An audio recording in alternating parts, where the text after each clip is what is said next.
Just to kind of pick up, I think most of you guys were in here yesterday, I hope, right? In terms of what we do in our defense. What I'm going to show you now is basically out of a 4-man front, some blitzes that we run.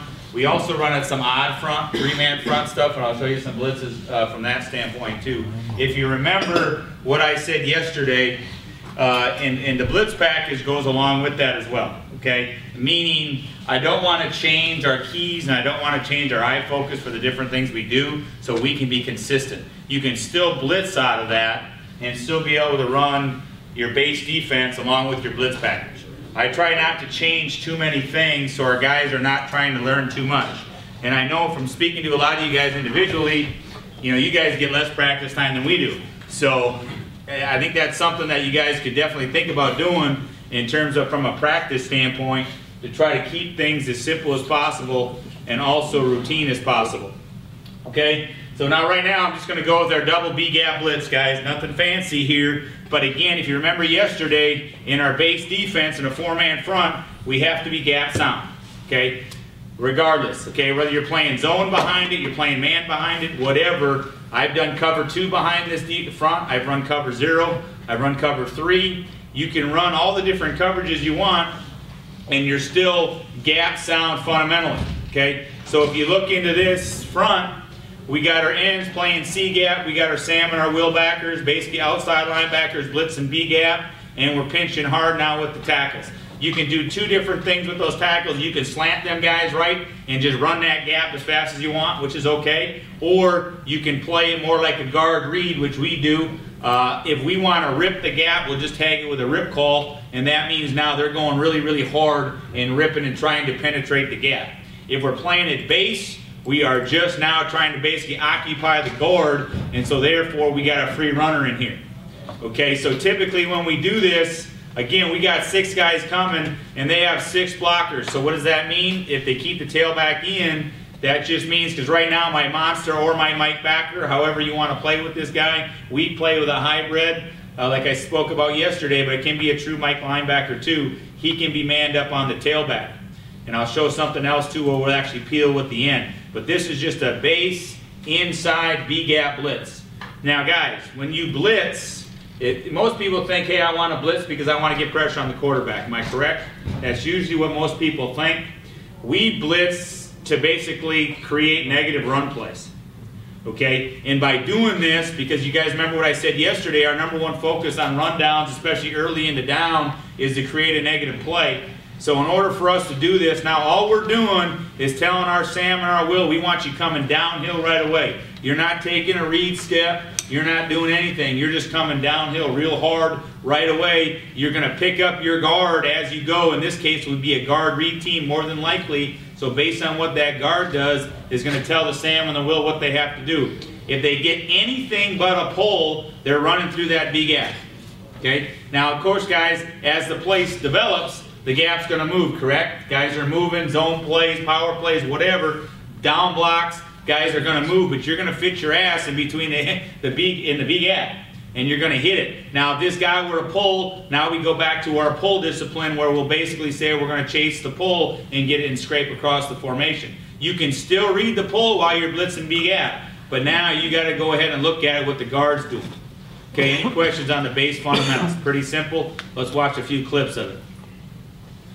Okay, so if I go to here, let me go down to where the Tennessee is.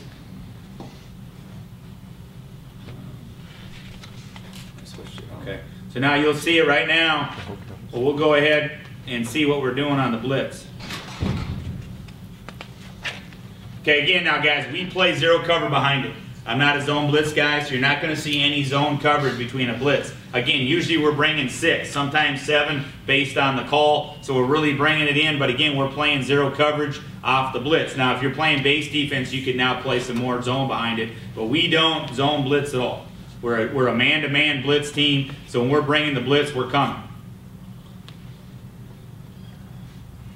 Now here we do a really good job of blowing up the play. We don't make the tackle right away, but we do a pretty good job. So if you see us coming off the edge here, right now, C gap, B gap, here we come. Again, guys, I told you guys yesterday, if that tackle releases really hard inside, we're not going to go ahead and try to fit ourselves in here. There's no more gap there. as far as I'm concerned, that gap is canceled. Now we want to come skinny off him because that's now the new B gap. Knowing now, though, that he would be the quarterback player. And here he goes, taking on the guard. Taking on nice and heavy. He's containing the quarterback on the read play. And then now our guy, this guy is responsible for the tailback. He's going to be able to scrape off and come to the quarterback because the tailback now is actually in blocking here. Because our end, you know, is taking the quarterback, gets blocked, and then 52, our Mike or our monster, is coming downhill and making the play on the B-gap blitz. Again, we blitz just as much to stop the run as we do to stop the pass on that play. Again, now this is in zone play now, so now we're not getting any pulls. We're getting an inside zone play. We're playing zero coverage. Here comes the zone, and we're taking on B-gap. Let's take it from the tight, a lot better look at it. And see, right now, what we're doing is we're actually taking our read step with our tackle, and we're playing out that guard. You see how we're stepping? And see how we're both our hats inside here, guys? Now that's good position. Our shoulders are square, our hats are inside. We can play our A-gap. We're coming downhill hard through here. They're base blocking on the backside here, and they're kind of comboing through to him. He should be able to beat the combo block for a B-gap blitz. See how he beats it? Because they're trying to scrape the combo off to him, and all of a sudden, we've already decided to come and go. We're coming tight off of him. He's coming tight, and he's able to make the play off the B-gap after he scrapes hard. And now in this case, they come to block him, but that's okay because there's nobody to block him. So now it's his job to make the play.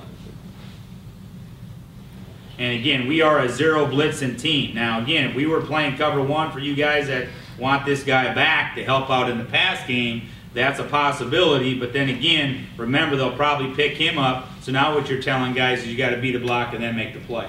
We're trying to get an extra guy in there so they don't have everybody to block us. Again, it's 2nd and 10. I want to create a negative yardage situation.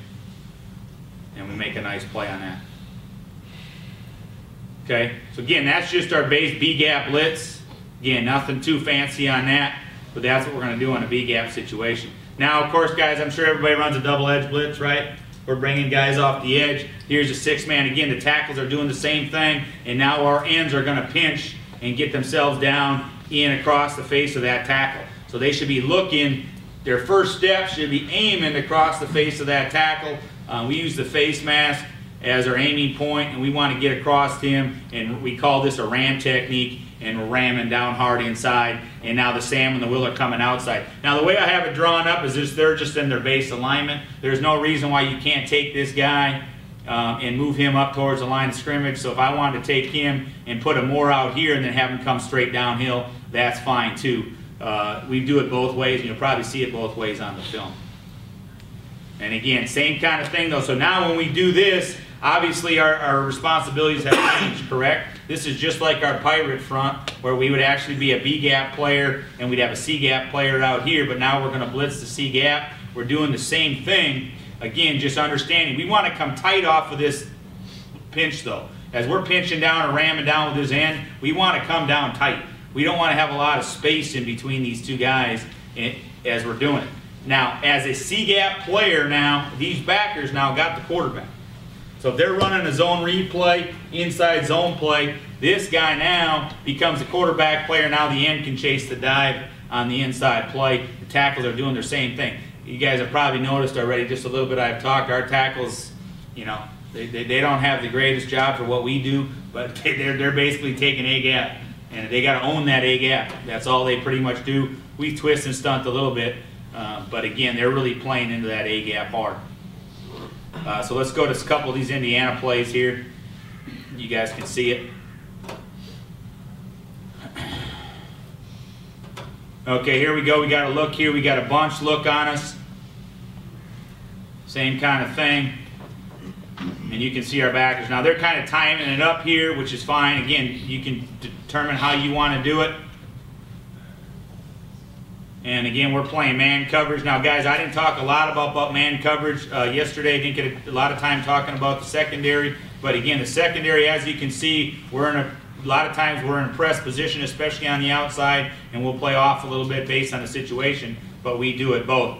Not great coverage over here, but you can see how we come off the edge. he's coming down inside and he's scraping off the edge, and now he comes down nice and tight, and he's able to get himself in the throwing lane. This guy's kind of thrown off his back shoulder.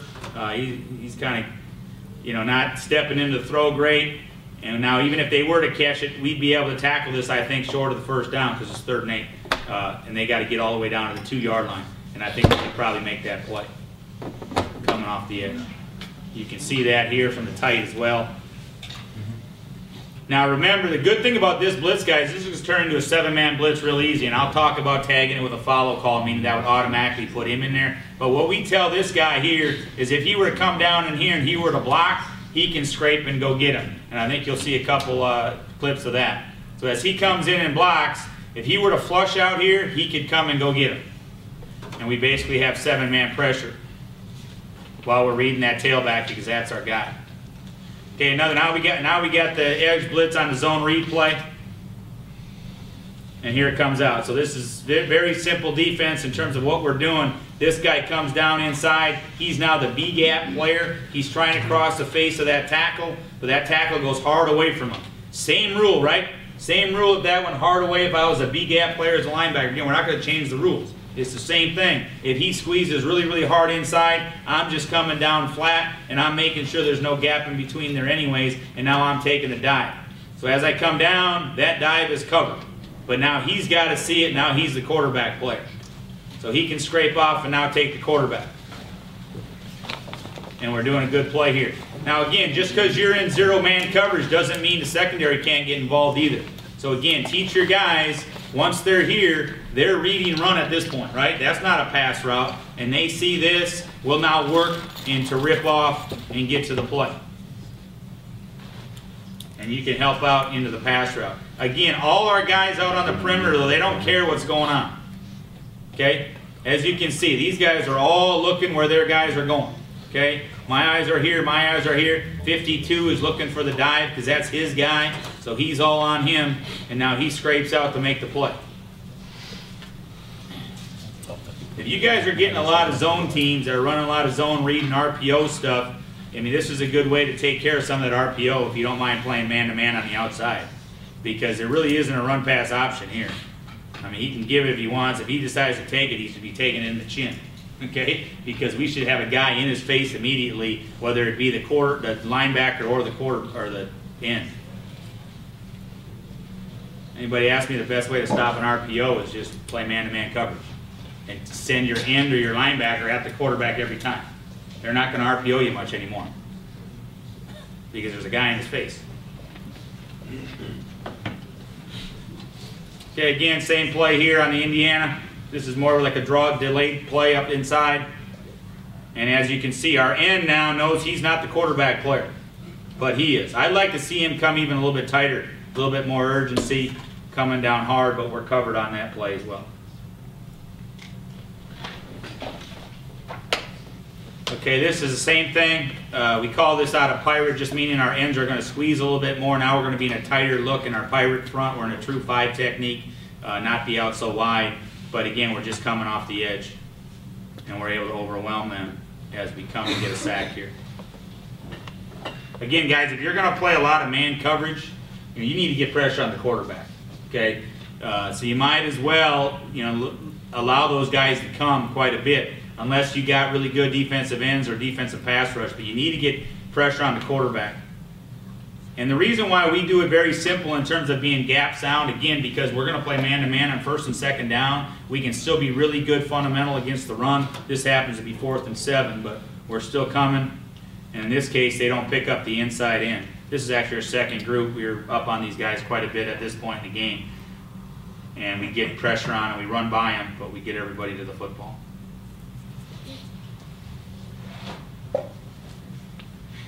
So this turned into be kind of our best pass rush this year. So we ran this more this year than we had in the past. Now here's a situation where, again, you can do a lot of different things with him, okay, in terms of him reading the tailback, okay? So sometimes we'll use him, hug up on that back, big-time screen team, right? If you're a big-time screen team, you don't want to let him out. Hug up, we call it hug. Get your ass on that back right away because now they don't have much of a screen game. Okay, but again, if they're not going to screen the ball, here's 4th and 8, we're not worried too much about it. We're going to bring the pressure in here, and now he's dropping and helping out. He's just kind of a free player. That becomes kind of your free safety. He's playing underneath coverage now, robbing the middle of the field. Okay, or you can insert him into the blitz as well. In this case, it works out really good. We get good pressure. He throws it. His eyes are on the quarterback, and he's the one that makes the play, which is probably a pretty good play here because I don't know, we didn't do a good job here. We're an inside leverage team, guys, right? You're playing man-to-man. I want inside leverage. You guys remember what I said last week or yesterday? We want to defend the inside of the field. We want to make the quarterback throw the ball out here. Okay? We don't face too many quarterbacks. We play some good players, right? And there's some they make some good plays. But all in all, big plays in the passing game for us, against us, are when we let this guy come down here and get to the middle of the field. Don't let a quarterback complete a post or an easy seam route on you. You know, that's what they're looking to throw. They love those kind of routes. If they come back out here and hit yourself on a corner route, sometimes you got to live to fight another day because it's a heck of a play by them. But try to make sure you don't give up inside releases. Like I said, he may have made a pretty good play and got to it, but in this case, not sure if he did. So that's our double-edged blitz, guys. Pretty simple in terms of what we do on that, but just, again, making sure we're gap sound in how we do things. Okay, now, we're going to bring a double A-gap blitz. Now, as you guys can tell, we're bringing the same thing on both sides of the formation, correct? Right? We're doing it, we're just mirror images of each other. Okay, a couple reasons to do that. The number one reason is it keeps it really, really simple for everybody. Because now you ain't have to worry about whether you're going strong side, weak side, field boundary, however you guys denote what your strength is or what the side you want to do it. Again, for us, we're playing man-to-man. We don't flip-flop these guys hardly at all. We basically don't move the end. If they're right, they're right. If they're left, they're left. We don't play a 3 technique and a 1 technique. They kind of do the same thing. So this way, they can just line up and go. Because again, we play teams that like to play fast too, right? And so all of a sudden you're trying to get it in. If I'm going to call in a blitz, it's really easy for me just to say Alaska, and they both know they're going A-gap. And so then it's happening on the both sides, and everybody stays the same. And that alleviates a little bit, and especially now when they're running motion and changing the formation and shifting on that, it doesn't matter to these guys. These front 7 here, they don't care. They just know exactly where they need to be. They know what gap they're supposed to have, and they can play from there. They can have their eyes on their key the whole time, provided they get lined up correctly, and we're in pretty good shape. Now again, there's a little drawback to that, right? Obviously, offensive coordinators in here, you know, oh, I know where they're going to be. I'd rather have that than have them moving. I mean, that's fine with me. I'd rather have our guys play fast and execute and go ahead and try to play versus trying to confuse everything we do. And so that's how we do here. I think I got a few Alaskas in here. Right here.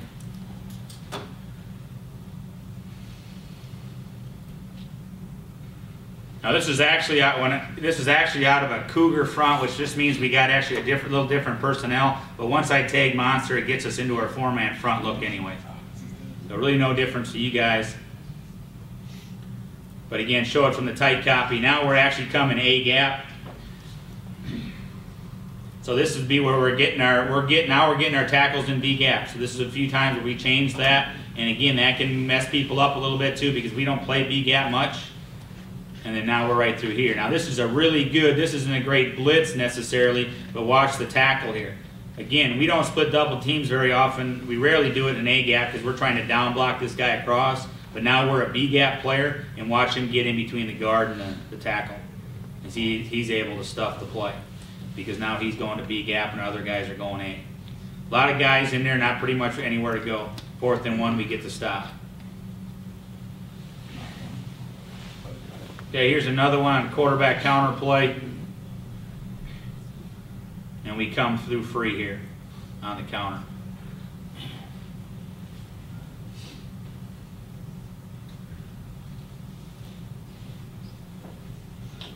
Making sure everybody sees the call. Now again, this guy's actually an outside linebacker, but we're playing as a stand-up end. And again, because we have 3-man personnel, we have a 30 front personnel in, but with the call, it gets us into a 4-man front.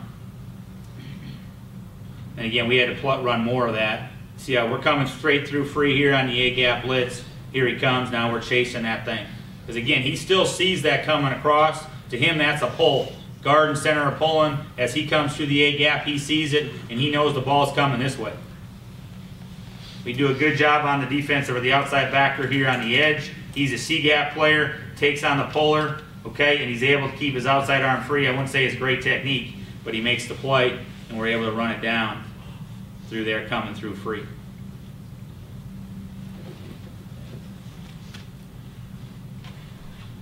See if I get the wide copy here. I don't know why I didn't load the wide copy. I will go from the tight. You can see it anyways. This is one where we actually got a penalty call on us. But we get an interception. They go empty and we're all matched up. When they go empty, we just take our monster, which is right here, and we put him out on the third receiver. And here we come straight through on the Alaska. Oh, this one wasn't the penalty call. But again, he's coming straight through. They don't have enough guys to block us. They flared, the back's empty. Again, we're bringing 6. They got 5 guys in there. They better throw it quick. Now, when we do this, defensive back guys, again, if you're going to play, especially I would tell you guys to play some man-to-man when you're blitzing, and you can still be fine, even though if you don't love your matchups out there, you can play it knowing that this ball should go out quick. We should have more guys for them to block. So really, what you're playing is saying they got to throw the ball quick. So really, all you got to do is teach your guys how to play a few routes. So if they're going to run a quick route, you're going to get a slant, a hitch, maybe a fade route, right? And that's about it. So your guys should be able to be pretty aggressive on playing this as long as you plan on getting good pressure. They shouldn't have time to double move you. Again, now that's their trips receiver. That's our linebacker running with him. This kid was a pretty good player as a freshman. Again, look at where the ball's being thrown though. And this is a good quarterback. But we got pressure. He's throwing off his back foot. See if he can hit a corner route throwing like that. I'll take my chances with that. All right, so that's kind of our base there. We do a little bit of a one-man stunt with this, and this is where we would want to know whether we're going strong or weak. The only real reason why we do this is try to get one-on-one with our guys on the edge. We want one-on-one pass blocking in here so they can't double team anybody. So that's the big reason why we would do that. And again, when we make an Ohio call, it's just telling us now we're running our primary gap blitz, okay? So if we ran, in this case, we're a C-gap player here. He's just blitzing his primary gap. We usually denote this whether we want to blitz the back or blitz away from the back based on protection. Okay, a lot of times the teams will slide away from the back, right? So they've got a 4-man slide to this side. They got a man slide over here where this guy's blocking the end. And so now you can get a one-on-one either with the end based on what their protection is or with the tailback, and we kind of like that matchup a lot of times. So that's all we're trying to do with this blitz. Okay, trying to get that situation. Again, even though if he's blitzing his primary gap, he's still reading his primary key. Okay, so again, if we had a ram call on here, now he'd be blitzing C-gap because they're just exchanging, and then his primary key would now be the quarterback because he's the quarterback player on a C-gap blitz. Again, I would tell you guys as much as you can, don't change the keys. Okay, regardless if you're blitzing or not, don't change the keys. Don't change where they're looking. Keep it simple so you can run your base defense and blitz off of it real easy. Okay, I think I got one of those on here. I had this in better order earlier. Okay, again, now he kind of goes a little bit early. He's trying to time the snap, okay? And he didn't call him offsides on this, but we were able to get in there and obviously get to the play. Again, this is not necessarily trying to do this all the time, but just trying to get yourself in a one-on-one situation. These guys couldn't, this was 2 years ago, and they couldn't block our defensive ends, and they were running a whole bunch of max protection. So we were just trying to change that so we would get a one-on-one situation here. This guy doesn't even get out of the stance before he gets to him. Again, so this would be one time you'd obviously want to make the call. We got to know whether we're going right or left here.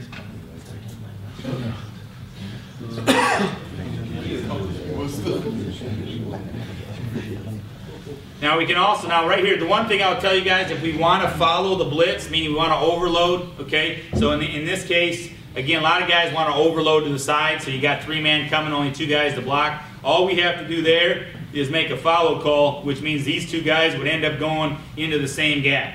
Okay, now you can do it a couple different ways. If we do that, you could just take him and have him slide over and make sure he's got the tailback wherever he goes. Again, I don't blitz anything and we leave anybody going. I mean, you see sometimes where people blitz everybody, they don't care where the back's going. We always want to make sure that everybody that's eligible is accounted for. Again, sometimes you'll see defenses where they'll just let the guy go and hope for the best. We're going to make sure that we're supposed to have a guy on him. Doesn't mean they always cover him, but we're supposed to have a guy on him. You know, but so in this case, you could do one of two ways. You could stick him and tell him he's got anywhere to go. What we usually do is say on the side of the blitz, we usually automatically mean if he were to swing this way, this end would peel with him. That's usually what we do. And that our follow stuff just has an automatic peel to it. You can just tag it with the peel so they would know. But it's pretty hard for this guy to get to a swing route. So this would be one thing we'll do it. Or we'll say, okay, if he's blitzing here, he would step in here and delay a little bit. And if that guy went to peel, he would pick him up because they still don't have enough guys to block per se. So that's kind of one thing we would do. And so that's kind of how this is. And again, as we're blitzing through that gap, as you can see, he's just following him right through there. So if he were to step up in a pass situation, it's 3rd and 5, right? If he were to step up here, this guy would take him on and he would follow him right to the quarterback, and now we got them outnumbered. But they end up running the ball here, and we're able to make the play. Anything on the other side, away from the blitz, they're just playing their base defense, so this is a good look at it. So here we go, right? Here's an A gap. Here's this guy's playing B gap. So again, he's actually slow in my opinion. He should be stealing this and sticking this up here hard. I don't know what he's waiting for. He makes the play, but I'd like to see him go even harder. He should be already here because he got a down block, and he should be in there. And again, number 90 does a good job here. I know I didn't talk a lot about this yesterday, but watch what he does. Watch this. He knows he's an A-gap player. Let's talk about D-tackle play a little bit. Okay, right now, he's an A-gap player, and they're reaching hard here, even with a little chip here. And he's coming this way. He knows this is his gap. Okay, so what does he do? He tries to redirect. This guy gets a little reach on him, but what he does is he's trying to get scooped here. He pushes him all the way back and gets depth. We don't run lateral with reach blocks. Okay, I know you see a lot of guys run stretch zone, everybody's running the sideline. Okay, we don't do that. We get upfield to try to create lanes for these guys, because these guys are going to make us right. Okay, we work really, really hard on not getting reached. But once he goes that way, right now he knows, I want to get as much depth as I can and make this guy go this way. And as everybody can now track it down, and he's got to make the play. Again, if you make a follow call and you got two guys coming here and they run this way, you know, theoretically, they may have you a little bit. Okay, so now you got to go ahead and react to it and make it. Again, not every call is good, right? Not every call is perfect. They run the stretch play here, and now we got to make sure we get up in here. But again, 50 does a good job, and so does 90, and that cancels it out. We're able to make the stop on the follow call. So again, you can do that also, a follow with any kind of Tennessee call or whatever you want to do. You can do the same thing here. Like for instance, we got one right here. Now I'll tell you right now, I didn't call follow in the huddle. Okay, I'll tell you that right now. But it turns into that because this is what our defense is.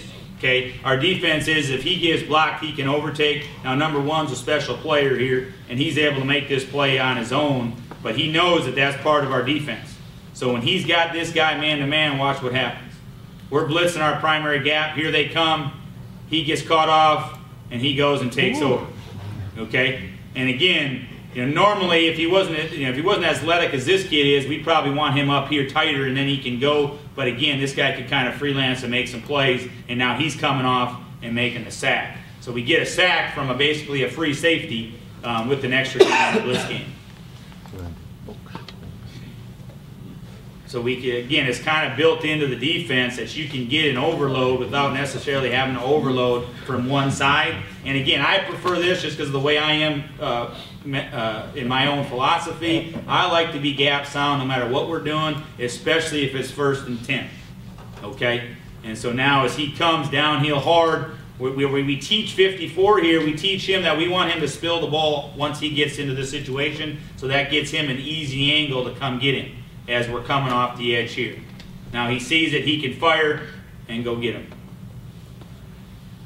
on that. Any questions on that, that base stuff, on that 4-man stuff? But that's kind of what our 4-man blitz package is. Again, just as much for the run it is for anything else. We do have a few other things, again, that we put in. in terms of just our 5-man front, 30 front, you guys have hearing the Harrison coaches talk a lot, right? They run a lot of 3-man front and they get into a 5-man front. We do the same kind of thing. We call this Bronco. Bronco is just simple, a 5-man 52 front, basically what it is. It's our Cougar personnel, which is our 3-man front personnel. And when we go Bronco, it's a true 52, the old 52 defense that maybe you guys, some of you guys know about, but we play this every now and then too. Now you can play this with 5 defensive linemen if you want to. It all depends on what your personnel is. 2 years ago we had better defensive linemen than we had linebackers, so we play with 5 defensive linemen and just 2 linebackers. This year we played this with basically 3-4 personnel, right? Because we didn't have the defensive linemen that we had the years before. But it's the same thing. I mean, you know, you can call it whatever you want. It's pretty much the same thing in terms of what you're doing. The personnel might be different. Now, Bronco is just simple. Everybody's coming off the edge. We got all gaps covered. This is the one time where we would somewhat 2-gap the nose. But again, the Sam and the Will here don't have any primary gaps, right? All their gaps are covered. They're going to fit off the nose and basically be the tailback man-to-man. So they're going to fit him anyway. So if they all went left or whatever the case may be, then this guy would take the opposite A gap if the nose wasn't able to take care of both gaps himself. So it's kind of a bastardized double A gap for the nose, but really what we're doing is fitting these linebackers off the tailback.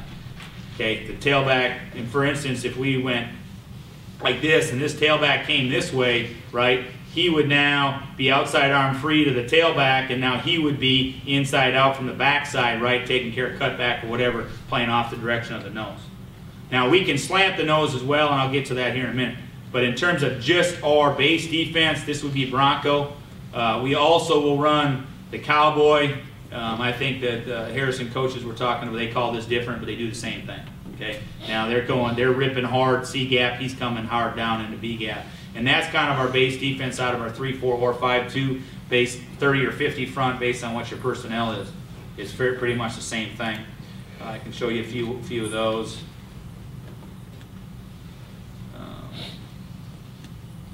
So here's just a Bronco look. Again, now we're coming everybody off the edge. We're just showing it now. We're lined up in it. And here comes a 5-man pressure. And we're able to get to it. This team right here, guys, just played. We were watching this game last night while you guys were watching the other one. They're on to the national semifinals. And we're playing here now. And now we get here. He gets cut. I'd like to see his hands obviously be ready. But again, what happens, he just gets up right away and is able to make the play anyways. So, again, just come off the edge. They don't have enough guys, and we make the play. Everybody else is matched up. Real simple 5-man pressure. Here's another one. Let's talk a little bit about coverage. I think this is a good one for you DB coaches out there. Watch this kid. This kid's a really good football player, okay? 3-time all-conference player, playing in a lot of all-star games. Again, what we talk is we're talking press man-to-man, but we're playing, see how he's working a motor technique? We're not jamming the guy at the line of scrimmage. You guys, a lot of guys are worried about playing zero coverage because they think the guy's just going to run by him. But if we can stay on top of routes within the first 5 yards, you see all these guys? I mean, they're in front of their guy. And we're bringing pressure. He's got to throw this football like now. So if we can stay here, you know, there isn't a whole lot they can do. If you can stay on top of the routes and make sure we're inside leverage, look at this. Everybody's inside leverage. He could probably be a half step inside because he's playing off, but he should be a little bit further inside. And now these 2 guys are our free guys. I mean, they're in there checking it. You can bring those guys. You can do a bunch of different things with your inside backers. But when he stays in the block, you can do whatever you want with these guys. They become your free guys. So it's almost like a 2-man defense, kind of, right? You're playing man-to-man, but instead of having 2 guys way back here, you got 2 guys in here. And I don't know how much you guys see, but you can play a single high safety out here too, but how much does he really do half the time? Not much. Maybe save a tackle for a touchdown. But I mean, that's not what we're trying to do here. It's 1st and 10. We want them to throw an incomplete pass.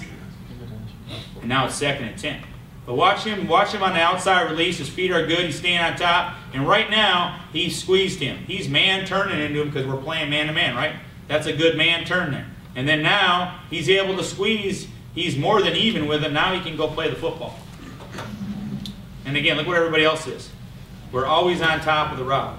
Not always, guys, believe me. But that's what we try to do.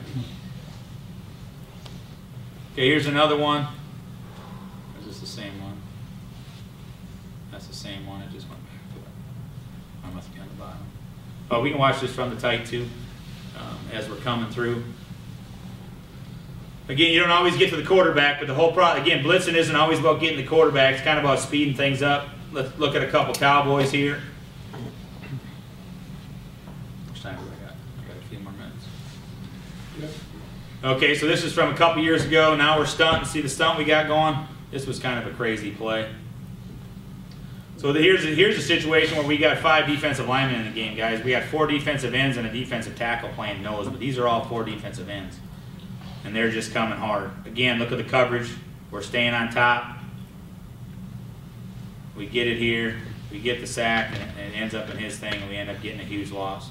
But again, just bringing a lot of pressure, trying to get to the quarterback.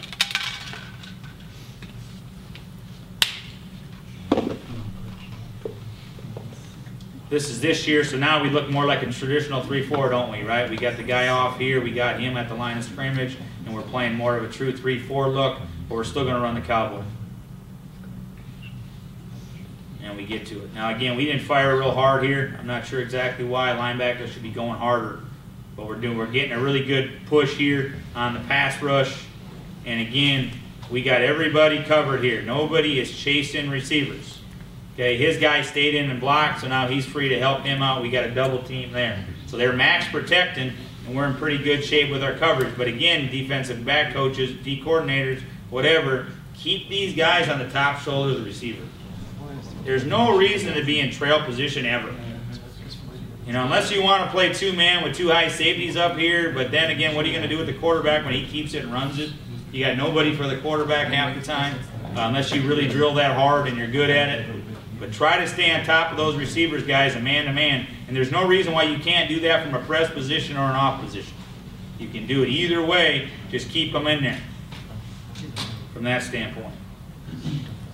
And that's kind of what our base defense is there. We will do a few different things, guys. Like here's I think I've already showed you the Alaska stuff, but here's out of a Cougar front. Now we're bringing A-gap pressure. And we've seen these ones already out of that, so that's kind of the same thing. We also will slant the line a little bit. I want to look at this one because this one isn't good, and you guys, I've been showing you everything that we're good at, but I gotta be honest with you guys. We're not good at everything. I probably would still be playing. We'd be playing right now if we were good at everything. So here's a situation where we're bringing Bronco Charlie. With that just means that we're bringing our C-gap player, and this is kind of more of an overload, and we're slanting everybody this way. Okay, so now we're bringing him off the edge. He's sliding over now, and he's taking the tailback. Again, this is more game plan than anything. We did this against these guys. I can't remember exactly why, but we did. And so now we're bringing him off. But watch this. You want to talk about having eye focus and discipline. We got this thing sacked or stuffed for a big loss, and it turns into a 26-yard run. And this is how you guys want to yell at your players. But okay, so we're slanting hard, right? Down, down. He's a B-gap player. No matter what position we are in the defense. I mean, our cornerbacks would know this. If you're a B-gap player, you take the dive. Okay, it doesn't matter what we do. You are a dive player. Well, 44 here, freshman, good player, decides not to take the dive. Have no idea. Could have got himself a 5-yard tackle for loss, but instead, for some reason, okay, that quarterback was just too, it must look too good or something. But because his eyes are staring at him and he's not taking the back. So now what happens, right? We got 52 and 44 on the quarterback, nobody on the tailback. Perfect call, right? I could be up in the booth saying I'm a genius, but guys didn't make the play, and here he goes. And now we got to rally to it. 21 does a good job in man coverage coming off and able to push him out of bounds, and we can live the fight another day. But again, that just kind of shows you that not everything you draw up on paper is great all the time. That's just strictly just a Charlie call. Now here's a Bravo call where now we're going to slant our line to the B gap. And again, the linebacker would blitz the B gap. Now in this particular case, we had a stay call on here. It's not knocked down here. That just means that he's not actually blitzing, but he becomes a B gap player as we slant the line. And now we're coming. Now here, look at this. This is another good one. Again, I'm glad I'm adding on stuff that we're not great at, so you guys don't get a false impression. So now, good coverage here, right? Real good. Pretty good coverage here. Good coverage here. This is not the position we want to be in because now we're trailing. Now the only good thing is that we're trailing to the outside, so this is a harder throw. But we're beat here. Okay? And he makes a catch. Again, it's a great throw and catch, but there's no reason why. Let's see why he got himself in that position to begin with. A lot of times you can learn more from your mistakes than your good stuff. Okay? Again, look at that. Not good footwork at all. We should be open and running just like him. This is the exact same release. I say win the route in the first 5 yards of the route. If our hands are in here and we're even with him 2 yards into the route, we're probably going to get beat. Unless we're as good as this kid is probably that can catch up because he runs a 4.340. But this kid doesn't. So at this point, you know, that's not good. We shouldn't be reaching without moving our feet. He should be stepping, motoring, moving his feet, cut that off and go. From that standpoint. But again, at the very least, he made him make a heck of a catch. I think he caught that one outside the number. Actually, was incomplete. But we kind of got lucky on that one. All right, I think my time's up. Any questions on the Blitz stuff? Again, I'd love to talk more with you guys. That's just kind of the time. I definitely talk. I know I've talked to a lot of you guys just in the breaks and those kind of stuff. Please feel free to come up and talk to me about anything. I always like to talk football with you guys. But again, in terms of blitzing, guys, again, depending on what you want to get done, again, we want to keep things as simple as possible and keep our keys the same. So when we blitz, we rarely change what our gap responsibilities are and our techniques. We're just hitting it harder and faster now, and we're coming downhill to begin with. And that's it. So if you wanted a zone blitz talk, guys, I'm not the guy to talk to. I have to find somebody else. We good? Any questions? All right, guys, thanks.